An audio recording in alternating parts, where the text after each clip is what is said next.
Banks do not want to lend to churches. CEP has seen that and say, let us be the primary lender to churches because we understand their culture and their challenges, and we believe in that leadership. Church Extension Plan wanted to be a partner, not just a salesperson. Everyone on the team is committed to kingdom culture, to making sure that we're serving every one of our churches to the best that we can. Church Extension Plan found ways to come and become a partner with that church, a partner in ministry. CEP is willing to work through it, discuss it, allow the Holy Spirit to guide and to give comfort and direction. We want to use God's money to plant God's churches to do godly things, and that's where CEP comes in. It all began in Salem, Oregon in 1950. Reverend Atwood Foster, then the Oregon District Superintendent of the Assemblies of God, recognized a quiet struggle playing out in churches across the region.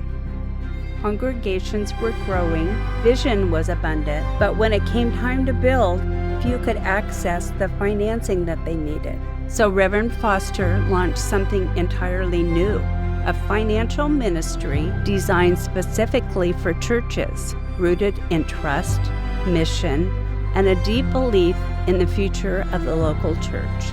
I joined CEP in 1971, just 21 years into this journey. My name is Beth Gwynn, and I've been blessed to witness firsthand what can happen when faith and a shared purpose come together.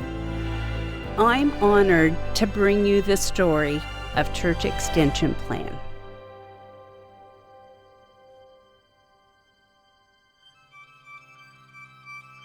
I think for any organization, clarity on why you exist is where you have to start. If you want to create a family and a unity and a group of individuals working in the same direction, you have to give a why that they can believe in and buy in. But if you believe in something bigger than you, that you're part of that, you will push extra hard.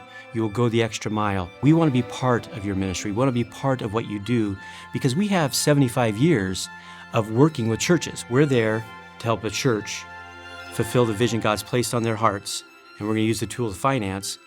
That is why we live. That is why we exist here at CEP. The why is all about doing God's work.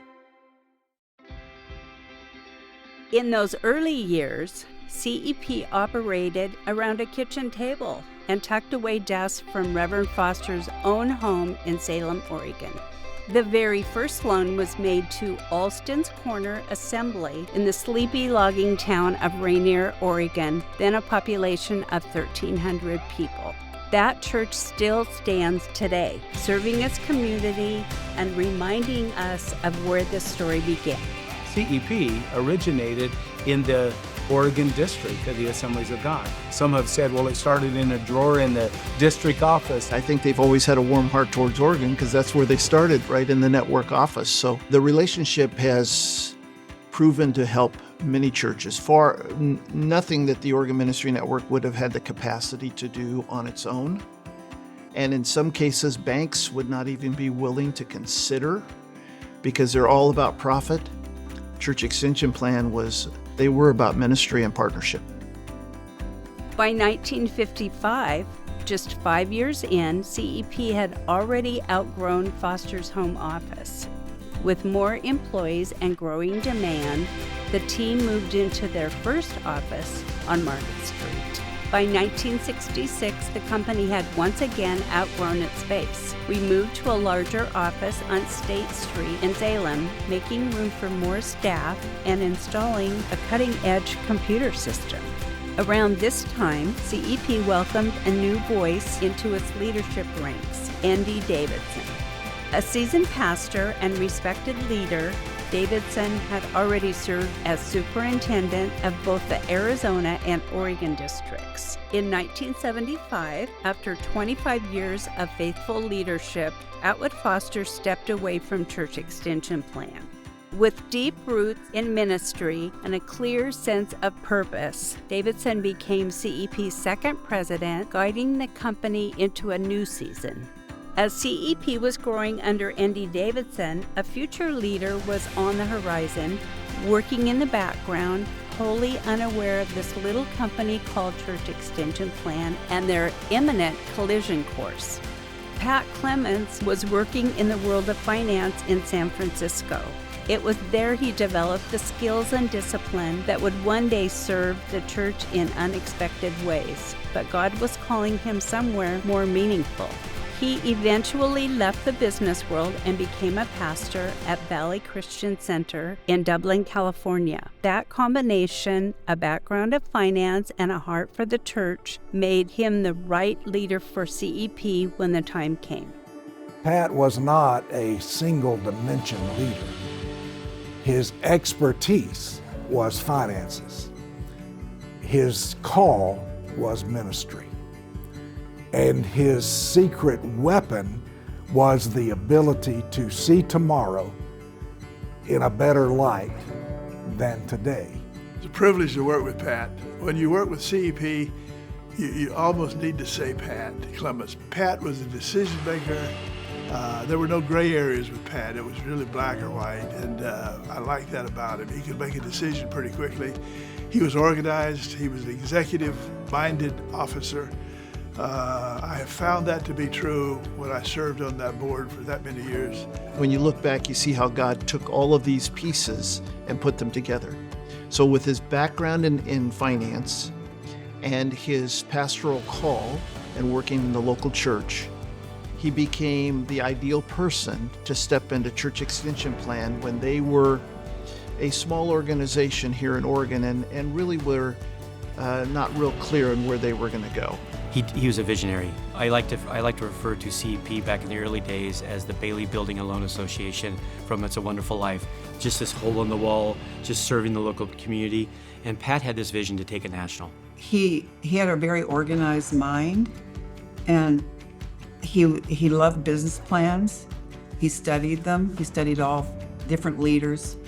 And I think we had maybe 8 districts at that point, but not all of them were that active. But he could see the vision of it expanding and growing, and he hit the door running when Andy finally left. He was ready. You know, he had his business plan together, and I'm going to do it. It's interesting. Everything I do today as a leader of CEP, I learned from Pat Clements. He would preach over and over again to staff that it's not about the dollars, it's not about what's on the paper, it's the connectivity between two people. You build this organization through relationships, and that just stuck with me. Pat believed it. He created it here in CEP. Being a partner in ministry was critical to him. It was vital to him personally and professionally. When I sit at the headquarters of Church Extension Plan, I see Pat Clements. I see a man with vision, a man with intention, a man who was not just a daydreamer, but he was a divine dreamer. He didn't just have some good ideas and hope they work out. He was led by the Holy Spirit to build an organization. Pat brought fresh vision and immediate momentum. He introduced a new motto, Partners in Ministry, a simple phrase that redefines CEP's purpose, not just lending money, but walking alongside churches. He reorganized the company from the ground up, forming dedicated teams for investments, loans, marketing, and customer service. He invested in new computers to streamline operations and saw Church Extension Plan develop into a lean, focused, mission-driven organization. As CEP expanded, so did its footprint. The team moved first to a larger office on Fisher Road and later to Hagersgrove. The pace was fast, the culture was collaborative, and the energy was electric. A new era had begun, and everyone could feel it. One of Pat's most intentional moves was to reach communities often overlooked by traditional lenders, especially Hispanic districts. CEP invested in outreach, building relationships, offering support in Spanish, and helping Hispanic pastors bring their visions to life. The Spanish church in the Assemblies of God is a growing church. It's been growing for several decades. People getting saved, people getting baptized with the baptism of the Holy Spirit, the opportunities of people getting educated.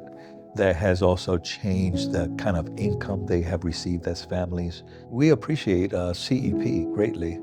The moment they took an intentional step in hiring Hispanic leadership that identifies with the Spanish church, with our culture, with our language, with our food. I think all those different tools has helped in the language to identify with our ministers.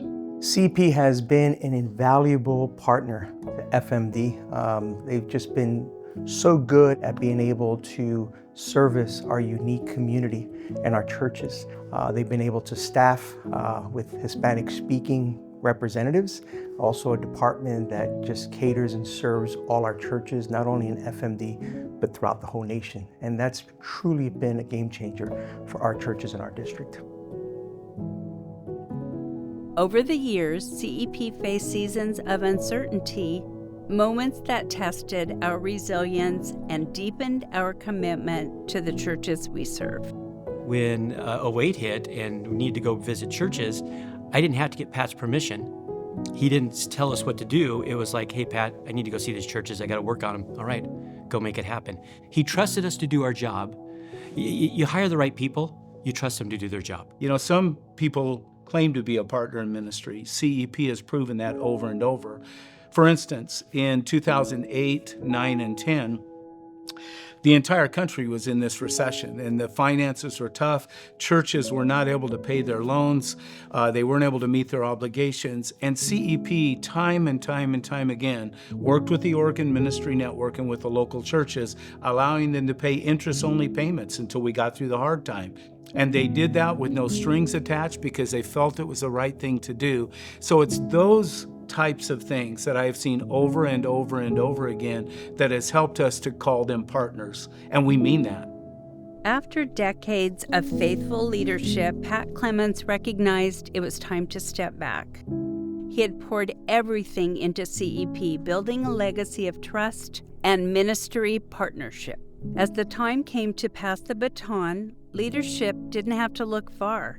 Peter Clements had worked his way through the ranks at CEP, touching nearly every department. Having grown up around CEP, Peter had quietly absorbed the heart and the wisdom behind the work.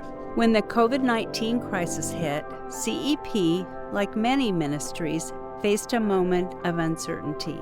He guided the team through the crisis with steady leadership and a clear commitment to the mission, carrying forward the legacy when it was needed most.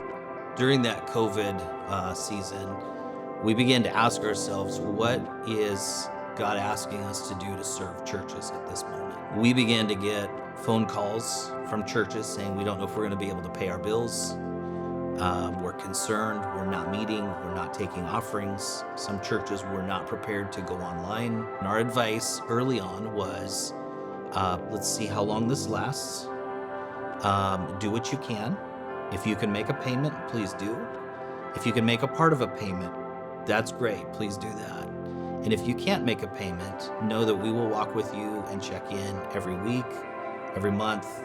And when we understand the full extent of what's happening here during COVID, then we will begin to make a plan to get you caught up and current. And I remember being in a meeting where we were a little concerned where this was all hitting ourselves. And then I remember someone saying, this is what we do. We serve churches in their moment of need. And it was a powerful moment that we all sat around going, yes, we were built for this. This was the aha moment that we all stopped worrying about what was going to happen in the world and saying, this is our moment to keep the doors open in these churches. And from that moment forward, I remember everybody rolled up their sleeves and we got to work. And we saw it as a joy to serve these pastors and encourage them. And we were praying for them on the phone. We were telling them, we're going to walk with you. Just keep meeting the needs in your community, doing what you do well. and doing what God's called you to do. We're going to do what God has called us to do. With the storms behind us and lessons learned, CEP entered a new season, one marked by record growth and renewed momentum. In 2021, Mark Whitney stepped in as president, bringing decades of experience and a deep connection to CEP's mission. When Mark came into office, he injected new life back into the staff. Mark has been a stable, steady, visionary leader. I believe he's the one that really has rekindled our heart and our focus and leading us into the future with excitement. He's got dreams, he's got vision, he's got wisdom. He provides an environment that empowers all of us as team members to do our very best around the mission and vision that God has called us to. About a month before Pat went into the hospital, maybe a couple weeks before, he had a long coffee with Mark.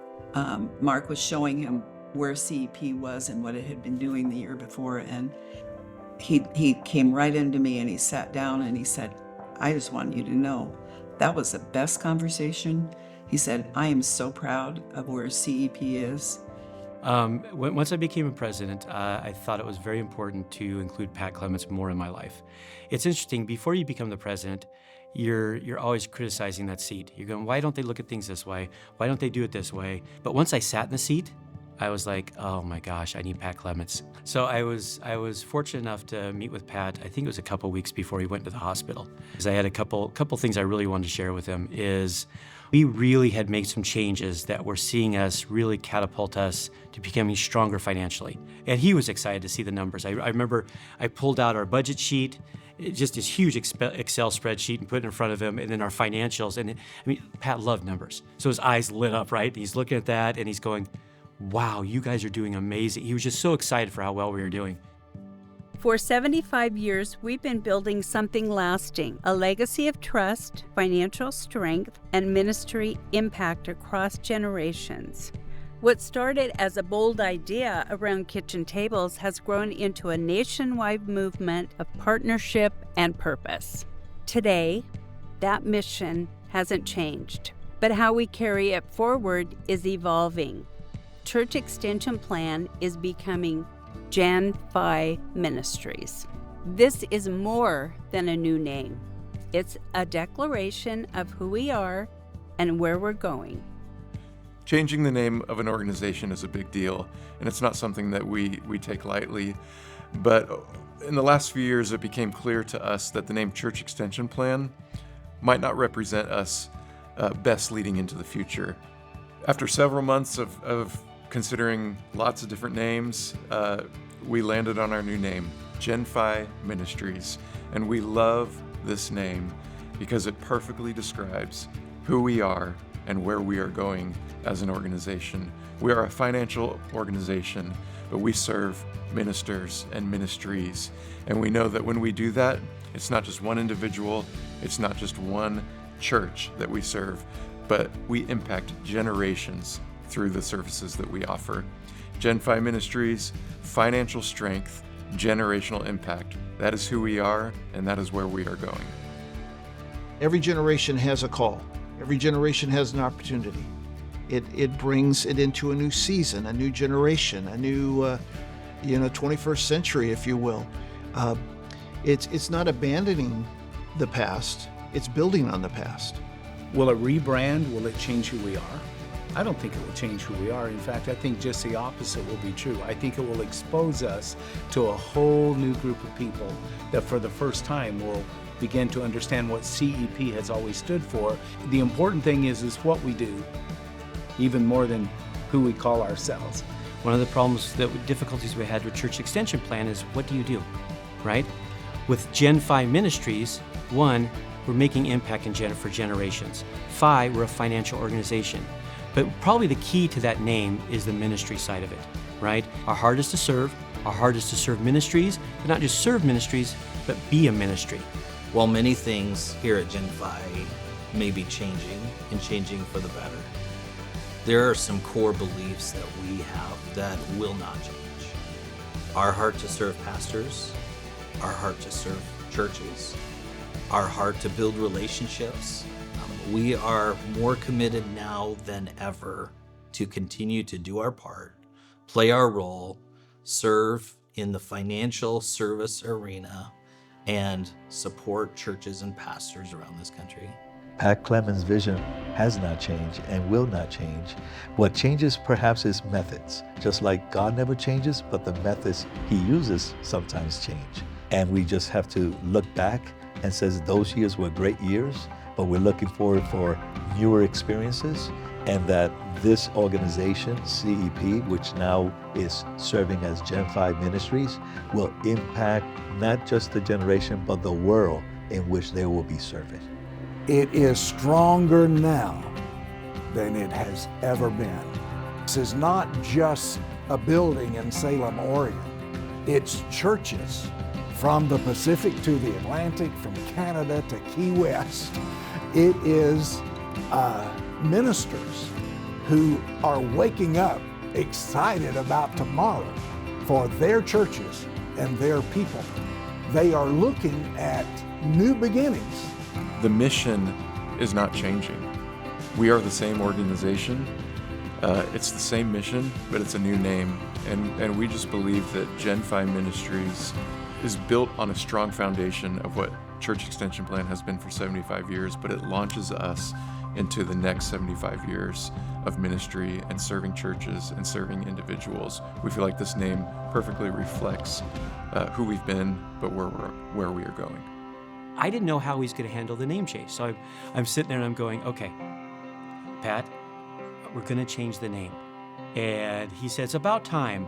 If I had come up with a name years ago, I would have changed it. So tell me, what are we doing? And it was just immediate endorsement and excitement. The last phone call I received from my dad, which was just about 1 year ago in April, he had just met with our president, Mark Whitney, and he called me, and it's a voicemail that he left with me. I hadn't heard him that happy in a long time. He was so excited. And he was saying, man, I just met with Mark, and I'm so excited about the financials and some of the things I'm hearing, but I love that you're going to change the name. Church Extension Plan is not, that is not the name for us anymore. It's time for a new name, and I can't wait to hear what it is.